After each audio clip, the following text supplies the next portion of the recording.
저는 저와 여러분이 될 수 있기를 축원합니다. 우리 옆 사람하고 인사합시다. 주만 바라봅시다. 주만 바라보고 살아갈 수 있기를 소원합니다. 오늘 478장 참 아름다워라. 이 특성을 참 감명 깊게 들었습니다. 제가 중국에서 장백산맥을 넘어갈 때 이 찬송을 중국 사람들과 함께 계속 이 찬송을 불렀습니다. 그날 제가 주일날인데 4군데, 5군데인가 설교 예약이 되어 있었습니다. 첫 번째 교회 설교하고 두 번째 교회 설교를 했습니다. 그래서 4월 마지막 주 정도 되는데 두 번째 교회에서 설교를 끝나고 나니까 점심 식사를 하고 나오니까 눈이 한 30cm가 쌓였어요. 그런데 이제 그 장백산맥을 넘어와야 이제 세 번째, 네 번째, 다섯 번째 교회에 설교를 할 수가 있습니다.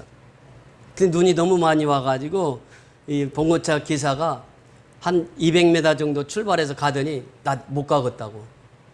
그냥 못 가겠다는 게 차가 안 다녀요. 그래서 우리가 그때 부른 찬송이 78장 참 아름다워라. 지금은 478장으로 되어 있는데 이 찬송을 중국 사람들은 중국말로, 저는 한국말로 이 찬송을 계속 불렀습니다. 한 10분 지나니까 기사가 그럼 가는 데까지는 가보자는 거예요.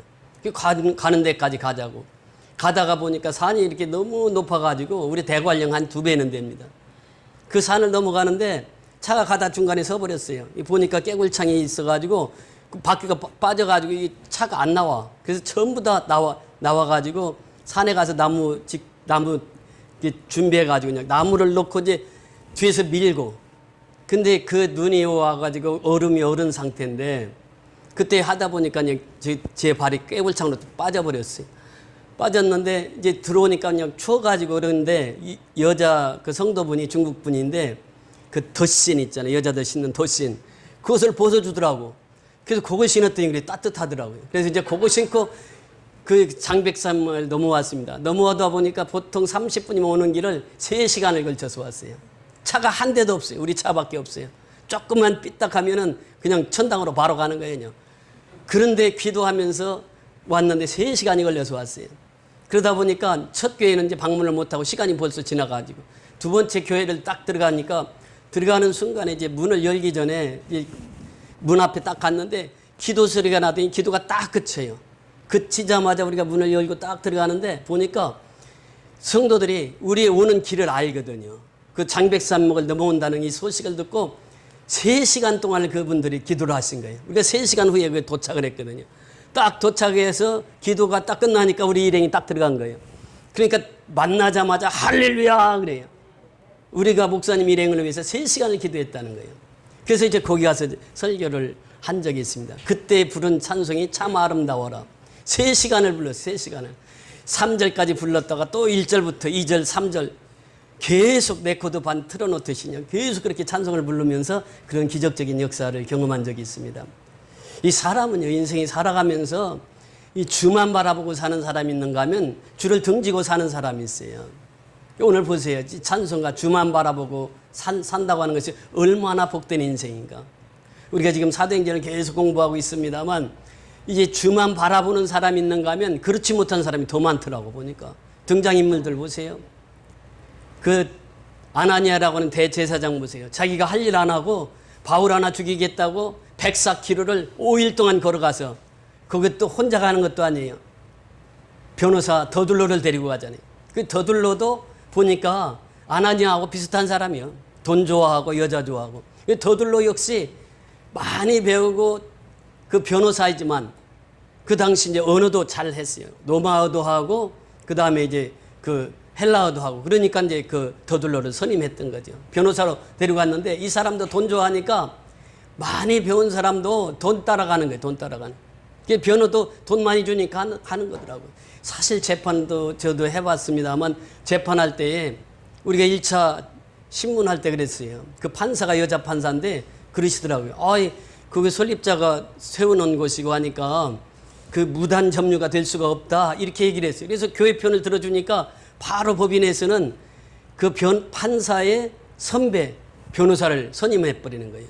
그러니까 그 변호사가 오니까 2차에 가서는 완전히 그냥 판사하고 변호사하고 둘이 그냥 막 웃으면서 재판을 하더라고. 우리는 물어보지도 않아. 그러더니 2심, 3심 이렇게 해가지고 결국 패소를 했는데, 그때 제가 본 거 느낀 것이 뭐냐면 이게 돈 따라가는 거예요. 민사는 이게 특별히 그렇더라고요. 이 형사 같으면 모르는데 민사 같은 경우는 돈 많은 사람이 이기더라고. 그 제가 실제 경험을 했잖아요. 그러니까 이 더둘로라고 하는 사람이 그 당시 최고의 변호사거든. 이 아나니아가 그 더둘로를 선임한 거죠. 선임해가지고 가서 변론하는 거 보세요. 엉토당토 않는 변론을 하잖아요. 지금 바울을 소란죄로, 유대인을 가는 곳마다 유대인들을 소란시켜서 선동하고 로마의 정부에 대해서 대항하는 사람이라고. 전혀 그런 적이 없거든요. 이제 바울이 그 뒤에 설명합니다만 그런 적이 없어요. 그리고 또 이단의 괴수라고 이 얘기를 하는 것이에요. 그러면서 바울은 죽여야만 된다고. 그리고 이는 성전 모독죄라고. 그런데 그 사실이 없습니다. 사실이. 우리가 보니 그래요. 그들의 주장은 우리가 보니 그래요. 누구나 다 할 수 있는 거 아니에요. 그런데 그 미사레고를 잘 써서 벨릭스 총독 앞에서 그렇게 변호를 합니다. 그래서 벨릭스 총독도 어떤 사람이에요? 돈이 많은 사람이고 돈을 좋아하는 사람이에요. 아마 제가 이 성경에는 자세히 안 나와 있지만 아나니아가 돈을 바쳤을 것 같아요. 그래가지고 이제 신문을 하는데 이제 반론을 하는 바울에게 네가 그럼 반론해봐. 그러니까 그것도 말로 안 하고 머리로 하잖아요. 그러니까 바울이 나와서 반론을 하는 거예요. 내가 예루살렘에서 여기 오는 기간이 12일밖에 없었다. 근데 12일 동안 어떻게 내가 소란 피울 수가 있느냐. 나의 일정은 이렇다 하면서 일정을 다 소개하는 거예요. 12일 동안. 그러니까 정확하게 일정을 다 소개해요. 그리고 또 이단의 괴수라고 한 말도 나는 성경을 처음부터 끝까지 다 믿는 사람이다. 선지서도 믿고 율법서도 믿고 복음서도 다 믿는 사람이다. 그렇게 얘기하니까 이단도 아니란 말이죠. 성전 모독죄 그것도 이제 바울이 다 설명을 해요. 내가 성전에 이방인을 데리고 간 적이 없다. 그들은 이제 이방인을 데리고 간 것을 본 것처럼 얘기했어요. 근데 실제로는 없었거든요. 그러니까 바울은 실제를 가지고 사실을 가지고 다 혼자 변론을 합니다. 유대 총독 앞에서 또 최고의 종교 지도자 아나니아 앞에서 다 그렇게 변론해요. 그러니까 벨릭스가 들어도 아니 방청객이 들어도 누가 들어도 바울은 뭐예요? 무죄란 말이죠. 그런데 무죄를 때리지를 않습니다. 오늘 본문에 보면은 무죄를 때리지 않고 어떻게 얘기합니까? 22절 같이 보십니다.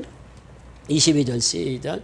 벨릭스가 이 도에 관한 것을 더 자세히 아는 거로 연기하여 이르되 천부장 누시아가 내려오거든 너희 이를 처결하리라 하고. 자, 여기 보면 벨릭스가 연기를 합니다. 여기 이유가 몇 가지가 있습니다. 첫째는 유대인들의 환심을 사기 위함이었죠. 풀어주면 유대인들이 가만히 있지를 않거든요. 그러니까 그 환심을 사기 위해서 이 연기를 합니다.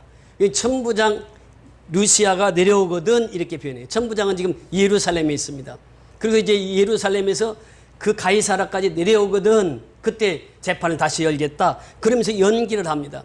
그러니까 재판장이 권한이 있는 거예요. 이 사람을 정죄를 할 수도 있고 또 무죄를 선언할 수도 있고 연기할 수도 있는 것이 재판장의 권한입니다. 그러니까 재판을 연기를 하는 거예요. 그 무려 2년 동안이나 연기합니다. 거기 27절에 들어가서 보면 이때가 지난 후 그래요. 2년 동안 연기를 해요. 그러면서 23절 다 같이 보십니다. 시작. 백부장에게 명하여 바울을 지키되 자유를 주고 그의 친구들이 그를 돌보아 주는 것을 금하지 말라 하니라. 그러니까 이 벨릭스가 자유를 줘라. 그리고 친구들이 오가는 것을 어떻게 하라고요? 금하지 말라. 그러니까 구류는 하되 친구도 만나고 자유롭게 사람도 만나게 하라. 그러면서 2년 동안을 로마 그 군대 내에 가둬놓습니다. 이것이 이제 바울이 여기 갇혀 있는 게 2년 동안 아무 죄도 없이 갇혀 있습니다. 사실 이 상황을 보면은 바울이 1차, 2차, 3차 전도 여행을 하면서 10년 동안 죽음의 길을 수없이 넘겼던 바울입니다. 그래서 하나님께서는 2년 동안 여기서 편히 쉬라 하고 아마 하나님께서 허락하신 것 아닌가 이렇게 볼 수 있습니다. 이 어떤 이 재판이 연기되고 2년 동안 이제 그 바울은 그곳에서 있게 됩니다. 그러면서 24절 내려가서 보시면요. 시작. 수히로의 벨릭스가 그 아내 유대 여자 드루실라와 함께 와서 바울을 불러 그리스도 예수 믿는 도를 듣거늘. 지금 벨릭스가 60대 정도 되었습니다. 그러니까 이 가이사랴에서 8년을 통치하는데 그 6년째입니다. 그러니까 2년 남겨놓고 지금 벨릭스가 등장하는데, 벨릭스는 어떤 사람이라고 그랬습니까? 공주만 3사람을 데리고 사는 사람이요. 그리고 돈을 좋아하는 사람이요. 그리고 이 사람은 무엇이었다가 총독이 되었다고 그랬죠? 노예였다가 총독이 된 사람이에요. 그러니까 노예라고 하는 것은 무엇입니까? 노예가 자유인이 되지 아니하면 벼슬을 할 수가 없어요. 그런데 글라디우스 황제 때에 그 어머니의 노예였습니다. 그러니까 형은 팔레스라고 하는 형이 있었고, 그 다음에 벨릭스라고 하는 동생이 있었는데, 팔레스라고 하는 사람과 벨릭스라고 하는 이 종들이 글라디우스가 너무 악한 왕이었어요. 사악한 왕이었는데 그 사악한 왕을 잘 보필을 했단 말이죠. 유대인들의 습성을 알아서 다 고발하고, 그러면서 이 벨릭스 왕이 유대인들은 로마에서 살게 해주면 안 되겠다. 그래서 유대인을 다 추방시킵니다. 그때 추방당했던 사람이 그 두 부부가 있죠.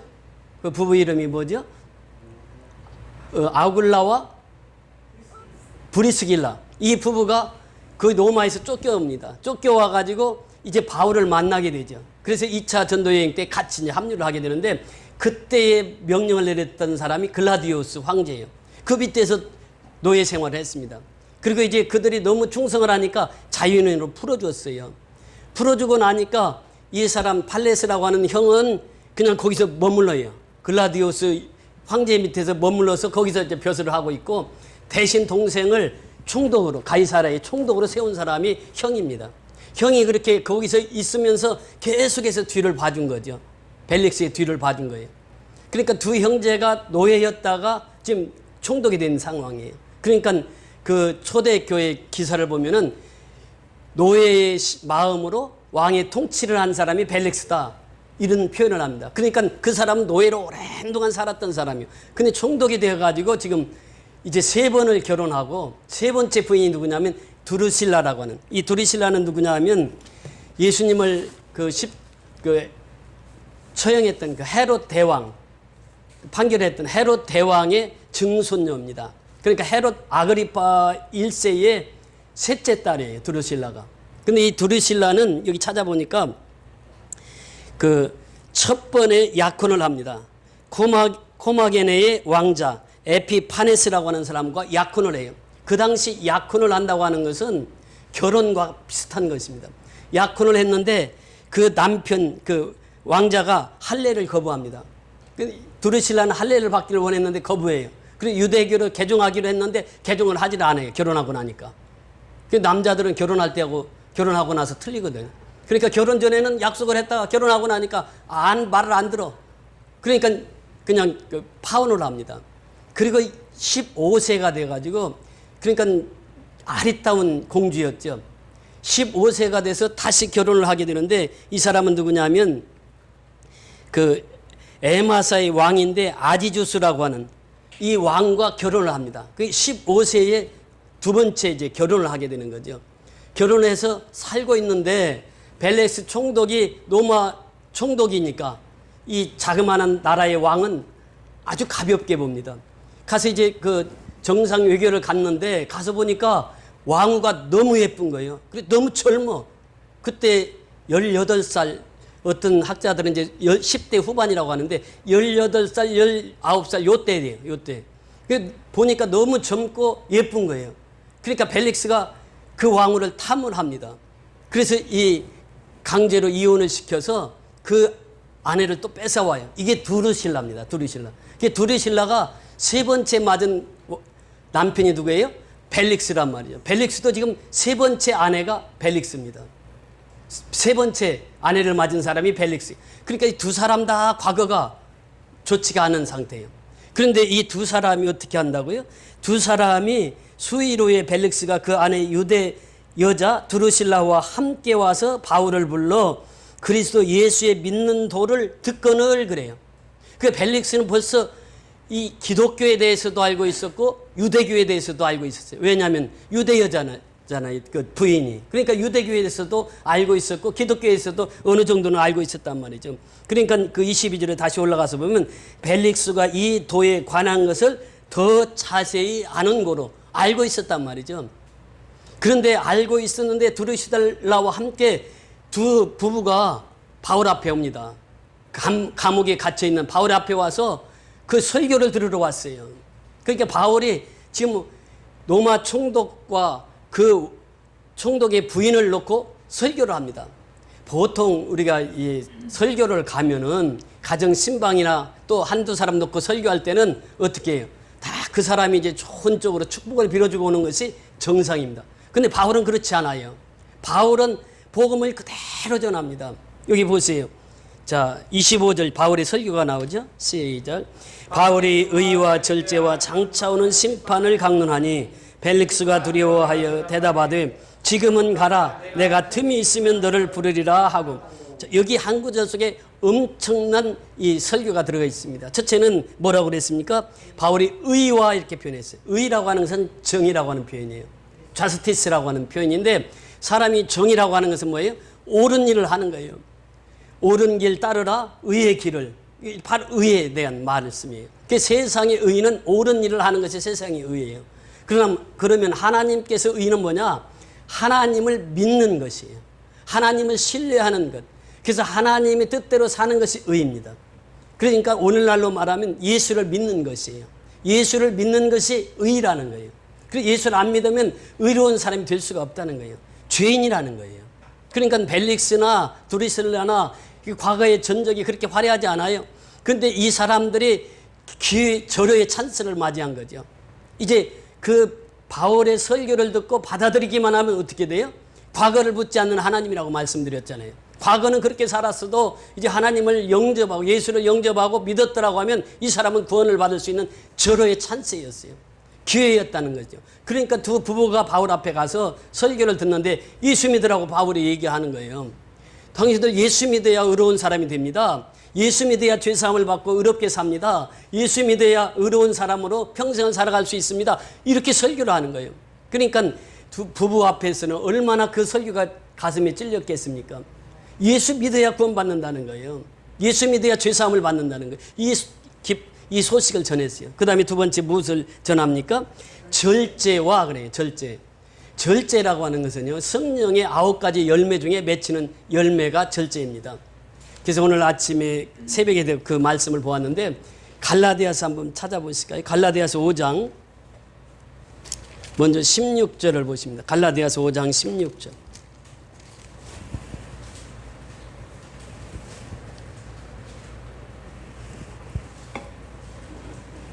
갈라디아서 5장 16절 308페이지 같이 읽습니다. 내가 이르노니 너희는 성령을 따라 행하라. 그리하면 육체의 욕심을 이루지 아니하리라. 자, 여기 보니까 사도 바울이 얘기합니다. 갈라디아 교회에 너희는 성령을 따라 행하라. 그리하면 무엇을 이루지 아니한다고요? 육체의 욕심을 이루지 아니하리라. 그런데 육체의 일은 분명하니 19절 내려가서 보십니다. 육체의 일 시작.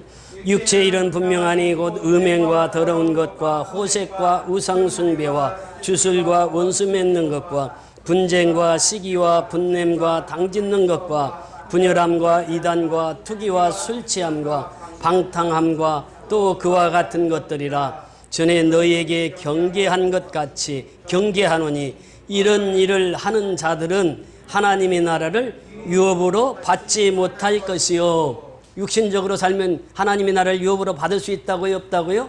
받을 수 없다는 거예요. 그러니까 과거를 다 끊으라는 거예요. 과거에 했던 그 모든 것을 다 끊어라. 과거에 음행에서도 좋다. 그러나 그걸 끊고 주님 앞에 돌아오라. 호색한 것, 더러운 것, 또 우상숭배, 주술, 원수 맺는 것, 분쟁과 시기와 분냄과 당짓는 것, 분열함, 이단, 투기, 술취함, 방탕함, 이런 거 다 버리고 주님 앞에 돌아오기만 하면 어떻게 한다고요? 이 사람은 하나님의 자녀로 영원한 유업을 이을 자다. 그러나 이러한 일을 계속하고 있는 자들은 어떻게 해요? 하나님의 나라를 유업으로 이을 자가 없다라고 하는 것이에요. 그러면서 성령의 열매가 나옵니다. 22절부터 23절 시작. 오직 성령의 열매는 사랑과 희락과 화평과 오래 참음과 자비와 양성과 충성과 온유와 절제니 이 같은 것을 금지할 법이 없느니라. 24절. 그리스도 예수의 사람들은 육체와 함께 그 정욕과 탐심을 십자가에 못 박았느니라. 자, 성령의 열매는 누가 맺을 수 있다고요? 그리스도의 십자가에 못 박힌 사람. 무엇이? 육체와 함께 그 정욕과 탐심을 십자가에 못 박힌 사람, 이 사람은 성령의 열매를 맺는다고 하는 거예요. 성령의 열매 중에 첫째가 무엇입니까? 사랑입니다. 사랑과 화평과 희락이라고 하는 것은 하나님께서 맺게 하시는 열매예요. 그러니까 하나님이 예수 그리스도를 이 땅에 보내주시고 십자가를 통해서 화목하게 하시고 화평케 하시고 십자가를 통해서 우리에게 영원한 기쁨을 주신 거예요. 그러니까 이 하나님이 하시는 일은 사랑, 십자가의 사랑이에요. 그 다음에 화평과 그 다음에 기쁨, 이것이 하나님이 주시는 열매람, 성령의 열매. 두 번째 열매는 무엇입니까? 오래 참음과 자비와 양선의 열매. 이건 사람과의 관계에서 맺어지는 열매들입니다. 마지막 세 번째가 뭐예요? 온유와 절제와 그 앞에 온유와 절제, 그 충성과 온유와 절제, 이 세 가지는 이제 개인이 맺어지는 열매입니다. 충성이라고 하는 것은 뭐예요? 믿음입니다. 믿음. 믿음과 충성은 동의어라고 말씀드렸죠. 피스티스라고 하는. 그러니까 믿음은 자기가 예수를 믿는 그 믿음, 하나님이 우리를 불러주셔서 예수를 믿는 그 믿음을 말하고 있습니다. 믿음과 그 다음에 온유와 그 다음에 마지막 뭐예요? 절제라고 하는 절제. 절제라고 하는 단어가 우리는 뭐예요? 술을 절제하라 그러면 어떻게 해요? 술을 좀 적게 먹어라 그런 뜻이요. 그렇지요. 담배 절제하라 그러면 어떻게? 담배를 적게 펴라. 제가 오늘 아침에 담배 한 갑이 몇 가치가 들어가냐고 몰라서 물어봤어요. 그러니까 홍성교 집사가 몇 가치라고 그랬지? 담배 한 갑이 20가치인데 절제하라고 하니까 10가치만 피겠다는 게요. 그리고 또 이강신 집사님은 그 한 갑에서 한 가치만 절제하겠다는 거예요. 그러니까 절제라고 하는 것은 그런 절제가 아닙니다. 우리가 보통 알기로는 그렇게 절제하라 그러면 좀 줄여라 그런 뜻으로 알고 있어요. 근데 성경에서 말하는 절제는 뭐냐면 이 절제라고 하는 단어를 제가 원문으로 찾아봤는데 넵할레오스라고 하는 말이에요. 이 말은 다른 말이 섞이지 않고 진리의 말씀만 가지고 있다 그래요. 진리의 말씀만 가지고 있는 이게 절제라는 거예요. 그 다음에 두 번째는 앵크라테리아라고 하는 말이 있는데 내 뜻과 내 생각으로서 내 말을 통제하고 하나님 말씀, 진리의 말씀으로 진정한 힘을 가지고 있는 상태를 말하고 있습니다. 그러니까 여기서 절제라고 하는 것은 뭐냐? 담배를 줄이는 게 아니에요. 술을 줄이는 게 아니에요. 끊으라는 게, 끊으라는 게. 절제라고 하는 것은 이게 술 끊어라, 담배 끊어라. 이게 지금 절제라고 하는 거예요. 이게. 그러니까 이 성경에서 절제라고 하는 것은 과거를 완전히 단절하라. 이것을 말하고 있습니다. 이게 성령의 열매라고 하는 것이에요. 이것을 지금 누구 앞에서 설교를 하고 있습니까, 지금? 벨릭스와 또 드루실라라고 하는 그 로마 총독과 그 부인 앞에서 지금 이 설교를 하고 있는 누가? 바울이 성령의 열매 맺으라는 거예요. 그러니까 이 바울의 설교를 통해서 바울이 여기서 짤막하게 의와 절제와 장차올 심판에 대해서 말씀하지만 이거 성경 전체를 지금 아우르고 있습니다. 바울의 설교가. 그러니까 절제하라는 거예요. 지금 이제 고만 아내 얻으라는 거예요. 이제 고만 남편 얻으라는 거예요. 이제 한 사람 남편하고 한 사람 아내면 족하다는 거예요. 이게 그래서 절제라고 하는 표현을 씁니다. 그리고 마지막에 뭐라고 그럽니까? 장차올 심판입니다. 여러분 그렇습니다. 우리는 장차올 심판에 대해서 준비하는 자들이에요. 그렇잖아요. 그러니까 히브리서 9장 27절에 보면 사람은 어떻게 한다고요? 한 번 죽는 것은 사람에게 정하신 것이요. 그 후에는 심판이 있으리니 다가올 심판이 있다는 거예요. 그러니까 다가올 심판을 바라보고 사는 자가 누구예요? 예수 믿는 자란 말이죠. 그러니까 이 총독 벨릭스와 드루실라에게 그 설교를 하는 거예요. 우리가 이 땅에 사는 것이 다가 아니다. 다가올 심판이 있다고 하는 거예요.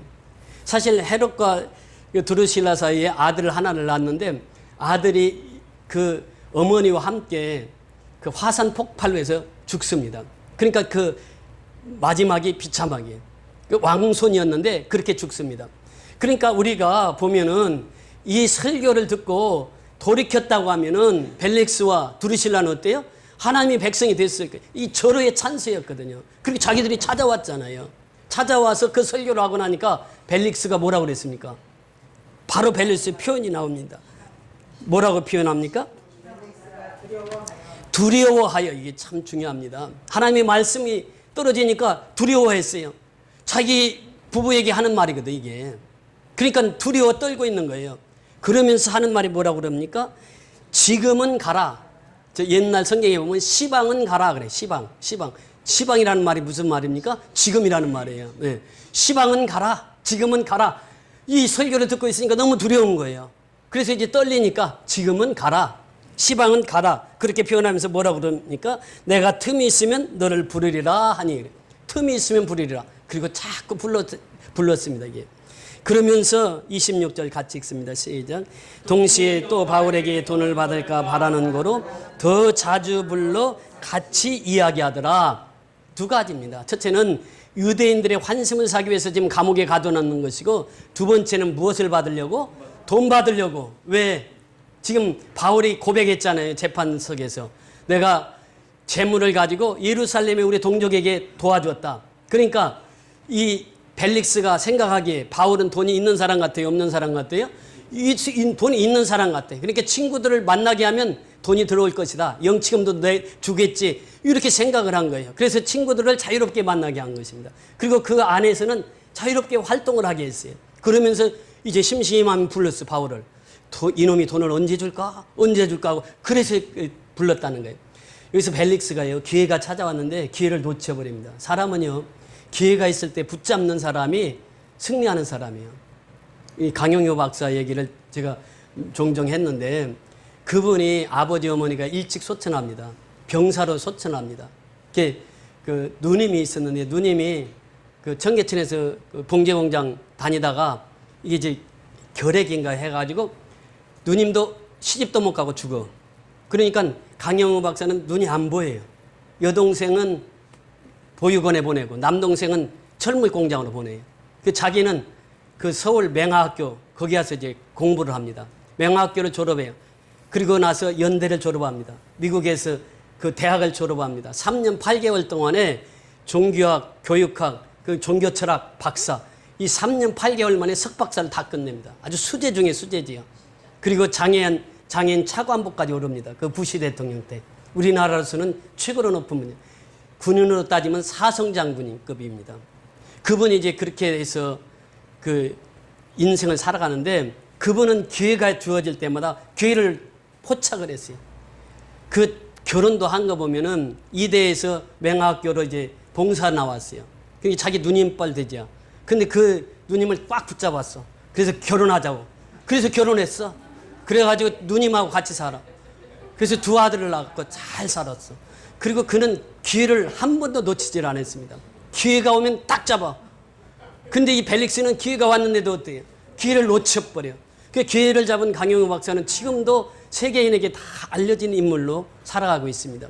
사람은요, 반드시 한번 죽어요. 죽는 것은 누구에게나 다 정해진 거예요. 제가 이제 암이라고 하는 그 판정을 받았을 때 하지 감자를 심으러 갔습니다. 하지 감자를 심으러 갔는데 눈물이 나더라고. 이걸 내가 캐고 죽을지, 이거 감자는 심어놨는데 이거 못 캐고 죽을지, 그런 마음이 드는 거예요. 왜냐하면은 우리 성도들 있잖아요. 그 안영인 집사님, 저보다 3살 위인데 암 걸려가지고 1년도 못 돼서 소천하잖아요. 또 그 김선우 형제는 나하고 동갑이요. 동갑인데 암 걸려가지고 그날도 제가 신방에 가고 싶어서 갔어. 갔더니 예배를 잘 드렸어요. 예배 드리고 딱 교회 왔어. 그런데 이영희 권사한테 전화가 왔어. 전화가 왔는데 대답을 안 해. 딱 전화를 찍힌 걸 보니까 이영희 권사야. 근데 한참 있으니까 간호사가 전화를 대신 받아가지고 목사님이세요? 그래요. 그렇다고 했더니 김선우 소천하셨습니다. 이러는 거예요. 근데 2시간 전에 신방을 했습니다. 그 형제도 암 걸려서 얼마 되지 않고 소천하셨잖아요. 그리고 또 민영희 집사님 최근에 세브란스에서 그렇게 암 걸려가지고 제가 신방을 몇 번 갔었잖아요. 그 병원에. 그러니까 야, 이게 나도 이제 이 암이라고 하니까 이거 뭐 말기 아닌가 이런 생각이 딱 드는 거예요. 그러니까 감자를 심으면서도 이걸 캘 수 있을까 그런 마음으로 심었어요. 근데 이제 엊그제 가서 싹 다 캤습니다. 오늘 점심은 감자 파티입니다. 감자 전에다가 감자 볶음에다가 감자. 제가 2주 전 수요일 날 최종 판결을 받았는데, 그때까지 또 암 3기라고 하니까 또 얼마나 또 이게 저기 항암 치료를 하면요. 제가 항암 치료하는 사람들 얼마나 많이 봤습니까? 신방을 다니고 머리 다 빠지고, 이게 이제 목회를 할 수 있을까 없을까 이제 그 정도까지 가거든요. 3기라고 딱 하니까 그때부터 또 그렇게 염려가 되면서 의사가 하시는 말씀이 한 달 후에 이제 다시 보자고 하시면서 3기는 항암 치료를 할 수도 있습니다. 그래요. 그러면서 수치가 떨어지면은 항암 치료를 안 해도 되지만 수치가 높아지고 상태가 안 좋으면 항암 치료를 받아야 됩니다. 이래. 그러니까 지지난주 수요일 날 갔어요. 떨리는 마음으로 갔어요. 그래서 얼굴을 딱 보니까 의사 선생님 얼굴이 밝더라고. 그러니까 이게 나 살았나 보다 이 생각이 딱 드는 거예요. 그러더니 항암 치료 안 받아도 됩니다. 약도 절반으로 딱 줘주는 거예요. 그러면서부터 지지난주부터 이제 자유의 몸이 된 거죠. 사실은. 제가 성찬하면서 제가 눈물을 흘렸는데 우리 김춘난 집사님 과거 잘 아시잖아요. 우리 가정을 지니고 살지만 저분은 가정에서보다 깜빵 생활을 더 많이 했단 말이에요. 나이가 70이요. 전에 한번 신방에 갔는데 장로님이 10만 원 영치금 주고 오시라고 10만 원을 주고 왔어요. 그랬더니 그때부터 지금까지 그래요. 내가 지금 70평생까지 살아오면서 영치금 받은 것은 목사님밖에 없다고. 오늘 만찬을 드리고 봉사를 하는데 얼마나 눈물이 나는지. 사람이요 변해요. 예수 믿으면 변한다고.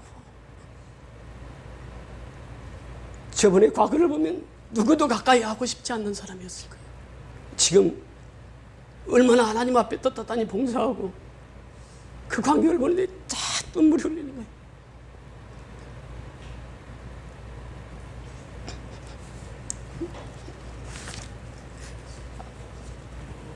벨리스 총독과 드루실라도 그 기회가 있었습니다.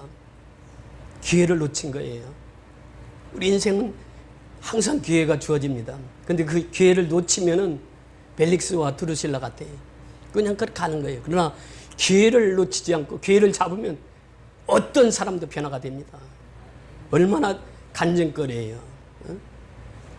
사람은요 다 변할 수 있어요. 누구나 변할 수 있어요. 담배 못 끊는 이강신 홍 집사도 담배 끊을 수 있어요. 예. 예. 기도하면 끊을 수 있어요. 그게 무엇인데 그걸 못 끊어. 예.